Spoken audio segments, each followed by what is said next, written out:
Hello and welcome back here to Talk FCB, and welcome to another video here on the channel, and we're going to be talking here today about Pedro's replacement. Now, what I've been asked to do is go through a few players who may or may not be replacing Pedro, because I think we all feel as though that is a place now, and certainly a gap in our squad, which desperately needs filling, either in the summer window or in the January window of 2016. So thanks for the request, guys. Really appreciate that. Whenever you ask me to do a video, that's great. Sometimes I often, want to do a podcast, or I want to talk about something, but often I can't really think of an idea. So it's always good when I've got suggestions and different things coming from you guys. That's always great. So thanks for this one. And basically, the first thing we're going to have to talk about is the fact that, replacing Pedro is no easy feat, because Pedro is a player who is such a high quality player. He's a player who is such a highly linked player with the club, and the fact that he came throughout the academy, and he's a player who's always remained with us throughout the last few years and has been a massive part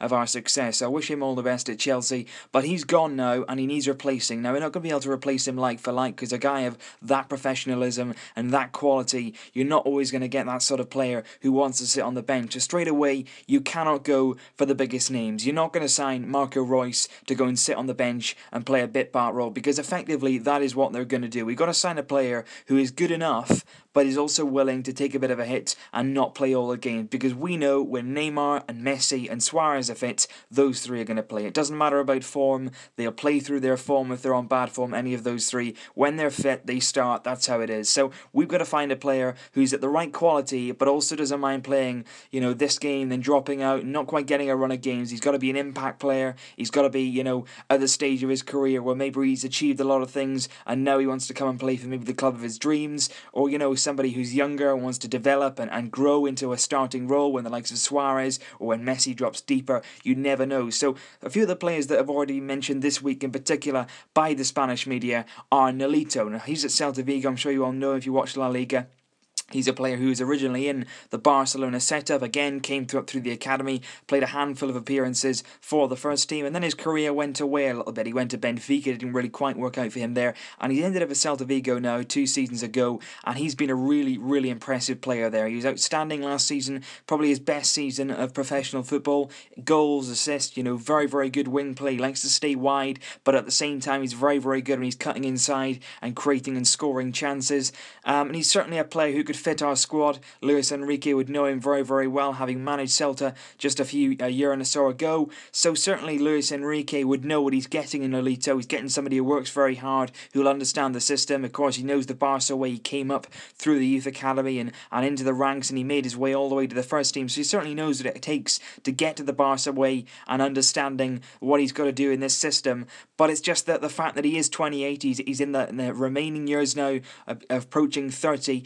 Celta Vigo has got a release clause of 18 million euros in his contract, and it's been reported today by Sport in Barcelona that we have offered 8 million euros to Celta Vigo, and that has been firmly rejected by them. And apparently as well, we were not offering Nolito the significant wages to make the move, although he does say that he does want and he would certainly consider going back to Barcelona. He said throughout the summer, really, that the release clause is there. If Barcelona come and pay it, then I'm sure that he would be on his way. But it doesn't look like we're going to do that. It doesn't look like we're going to pay the 18 million in this window. And if it doesn't happen in this window, the 18 million release clause runs out at the end of this transfer window, and then Celta Vigo are looking to renew Nolito's contract and also raise the release clause. So it looks like if this deal doesn't happen in this summer, it won't happen at all, because Celta Vigo certainly have got their eye on the end of the window, and as soon as it gets there, they want to wrap up Nolito in a new contract. And that's not surprising, because he's been a really excellent player for them and is probably their best player.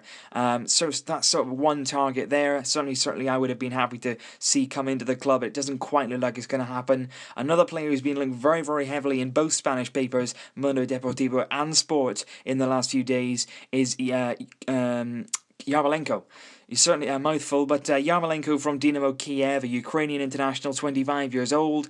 I must admit, I've not seen an awful lot of Yarmolenko. The only time that I did see him, obviously I don't watch a lot of Ukrainian football, but what I have seen of him is in the Europa League, and certainly in the final against Sevilla. Him and Konoplyanka at the time were playing for Dynamo Kiev, and either side of those, both on the wings, very good players, very good attacking players, can cut in, can go wide, very skillful on the ball. But again, I've not really seen a lot of him to make a judgment, so if if any of you guys have seen Yarmolenko a little more closely, please let me know down below in the comments, because I really haven't seen enough of him to make a judgment. He's 25 years old. Of course, it's a pretty good age. You know, he's got the best years of his career to come.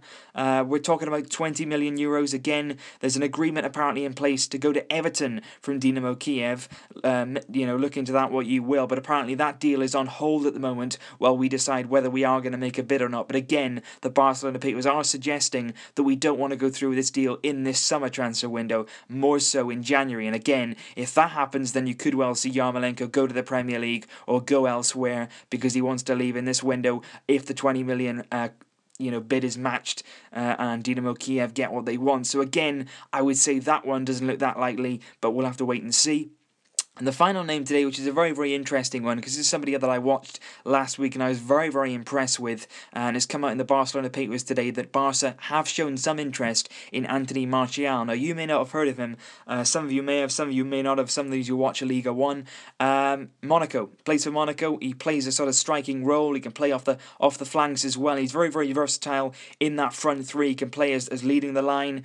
He can play wide as well. He's a decent height, decent build. He's a young player, only 19 years old. He's represented France at all the age groups, under 19, under 18, 17, 16 and under 21. He's yet to make his first appearance for the French senior side, but he's been really, really good. I watched him against Valencia last week at the Mestalla, and he was excellent. Best player by a mile for Monaco. Really, really good on the ball. Very, very good technically. Had a fantastic first touch. Had a bit of pace about him as well, but at the same time he's got a bit of strength, a bit of physicality, and certainly at the age of 19 years old he scored I think 11 goals last season in Liga 1, and he was excellent for Monaco in a team that, you know, relies preliminarily on him as a 19-year-old to lead their line. So he was really, really good when I watched him against Valencia, but again, like Yarmolenko, he's not a player that I've seen an awful lot of, but certainly at the age of 19 there is certainly progress to be made there, and there's a lot of potential, and he is one of those players that I was talking about who may be happy to play a bit part role until he fully established in himself and develops.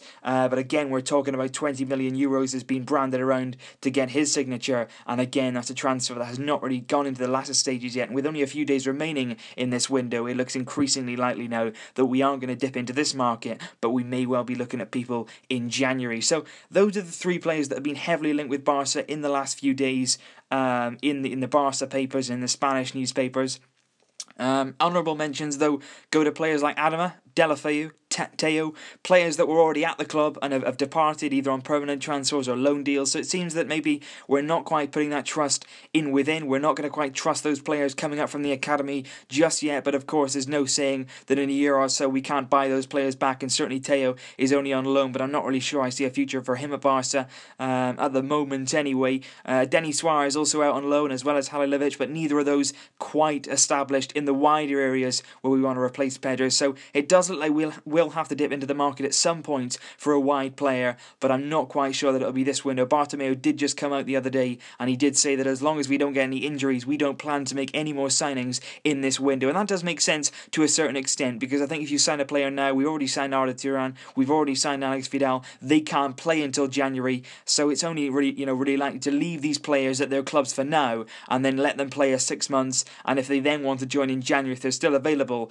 then certainly snap them up then and get the business done when they can be bought, signed, they're fit, they're fresh, and they can get straight into playing instead of having to wait. But certainly with players that need to be signed now, if they're going to not become available, then do it now. Like the likes of Arda Turan and Alex Vidal, they were going to go elsewhere. We had to snap them up. So if that's the case, get them in. But at the moment, I'm not quite sure I see it happening. We're going to stay as we are, and we're going to have to try and get through our games until January with the squad we have. Hopefully we can do it. I've got confidence that we can. We can make it till January, get some reinforcements then, and move on with our season. So if you can think of any more guys that maybe players we should have been linked with, or wide players that maybe should be a good fit, not a good quality players, but are also happy to play that part from the bench and come on and make an impact, but have got that quality as well. So leave your thoughts down below, guys, on the targets that you think we should be going for. Interested to hear some of your thoughts. And again, like I said earlier, if there's anything you'd like me to talk about in more videos, or anything you'd like to see, just let me know down below and I'll get straight to it. So thanks for watching. As always, guys, please leave your views. I'm excited to hear some of those. Please leave a dislike if you like. If you did enjoy this video, I will see you very, very soon. But until then, Visca El Barça.